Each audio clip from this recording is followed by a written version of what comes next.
Welcome back. To tell us about the Brockville Peace Collective, in the studio with me to talk to this happens to be Cavanagh as well as Samia O'Day. Ladies, welcome. Hi, Doreen. Hi. So, what is the Brockville Peace Collective? I haven't heard of this. Please tell me. We're a small group of people that are interested in promoting peace, you know, in any place in the world. Things Yes. like things that are happening in Ukraine, things that are happening in Gaza and Israel and so on. So we do what we can just to promote peace, and we hope that others will join us. So, how long have you been doing this as a group? Year or so, year and a half. Oh, Yeah. okay. So it's relatively new. Then Yeah. right, because I hadn't heard of you, but I can okay. Yeah. So you've been around for about a year. So we're going to talk about a movie, and it happens to be No Other Land, which has won an Oscar. Yes. Okay, so it's going to be at the Brockville Arts Center. It's coming up very quickly. It's talking about Gaza. Pardon? It's talking about Palestine and about more about the West Bank. Okay, more about the West Bank than about Gaza. You can tell that I have not seen it. Yes, it's a wonderful movie. Okay, Yeah. why is it a wonderful movie? It's a wonderful movie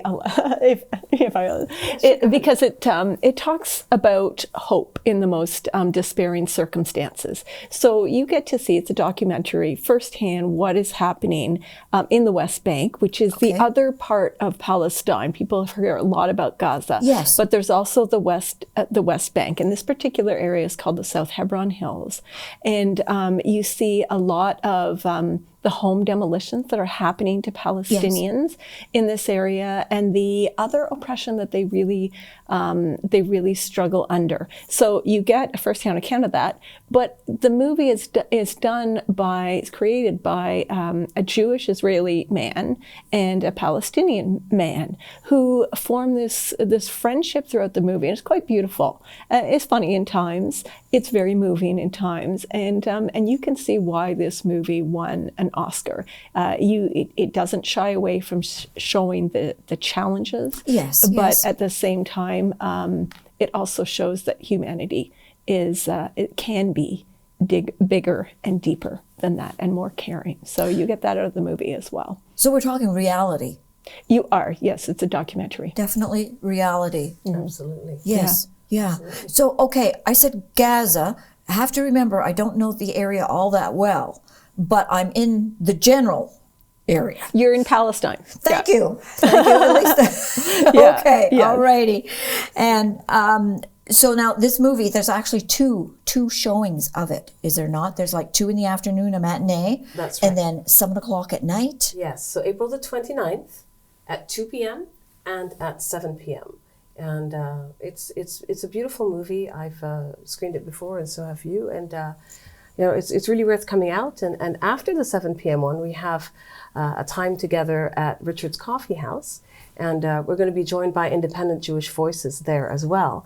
And it would be just a lovely time of coffee and conversation, and just being together. And I think being together as community is a wonderful thing to be able to do, to just process and think about and talk about the movie. Yeah. What did you glean from it? What did you glean from it? And you go around the room asking people what stayed with you, what resonated with you. I think for me, when I've watched it, is the deep humanity of it, the light and the darkness, the fact that even though there are some difficult times, there's laughs, there's light, there's beauty, there's hope.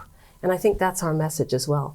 And I think, Catherine, you might be able to speak to that a bit with your trip that you did in, I think, was it 2012? Yes, so I visited the region in 2012. Okay. And this movie really captures what's going on there. A real, I almost say horror of what is happening to some of these villages, but also the way people, the human spirit, rises above. So I visited a couple of villages that are right near the village that's in this movie.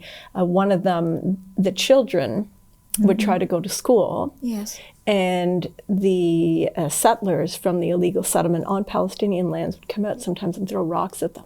So Really? international observers had to come and stay in the village and walk the kids to school and back. That was one. And then in another neighboring village called Samia, the people had been moved off of their out of their houses. The houses were destroyed, and then another illegal settlement was built on their own land. And in that case, every time the Palestinians would try to build some kind of structure for protection for themselves, and you'll see in the movie, a lot of them stay in caves after their homes are destroyed. Yes. They would be attacked at times by the settlers, who were protected by soldiers, by Israeli soldiers. So it was tough. Like, we saw a well where an engine block had been dropped in it, and so the people could no longer get their water. We saw the words "Gas the Arabs" spray painted on a tent by the local settlers.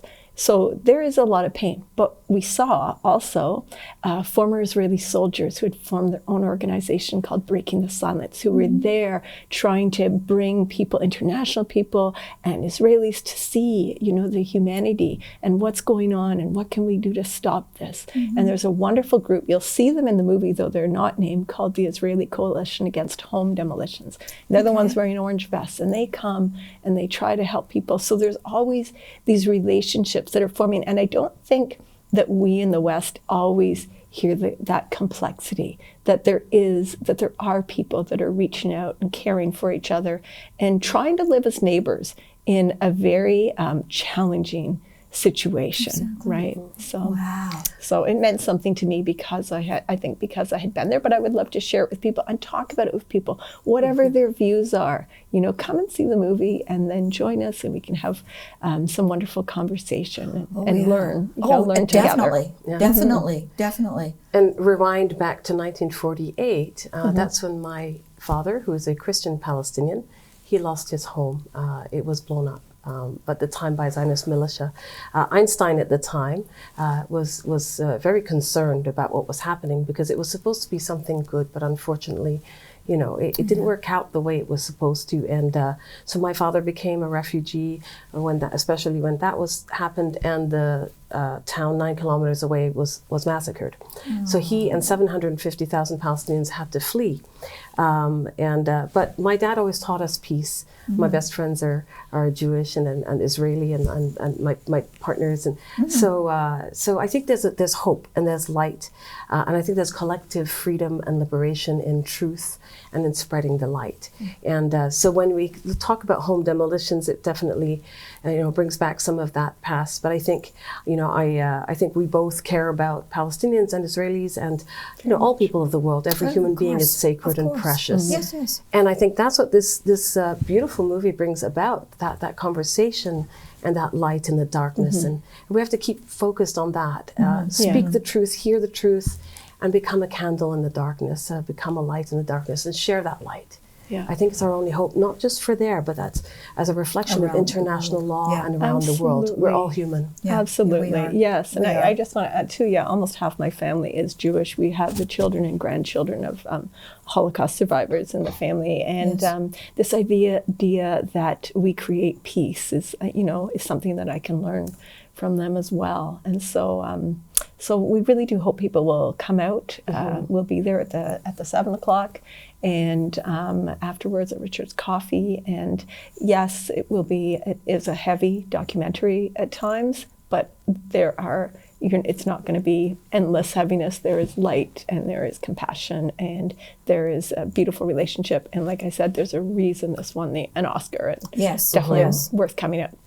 So, Thank you both for coming in, sitting down with me. I don't know if I'm going to go and see it. I just don't know.